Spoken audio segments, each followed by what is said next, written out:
Deməsiz olmur da. Buyur. Ha ne de? Ne olur?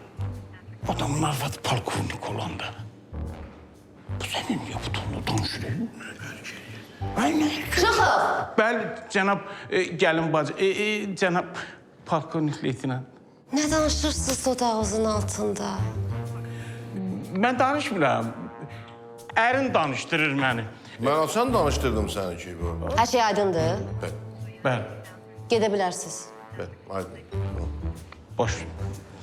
Oldu, gəlin. Cənab leytenant, polkovnik leytenant. Buyur cənab mayor.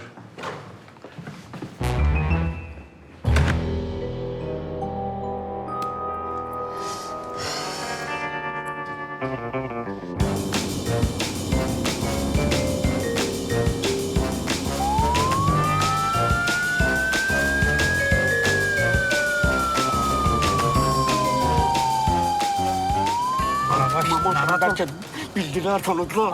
Narahat olmayın da qardaş, indi mən ona hər şeyi qanunla başa salacağım. Bax, video qaş. Yana çatdı ya. Yəni tələsmə də qaş bu. Video hadi yola. La bir dənə Bakı Şəhər Yol Patrul Xidməti İnspektoru Alışov. Zəhmət olmasa sənədləri təqdim edin. Buyurun, nə eləmişəm? Ha?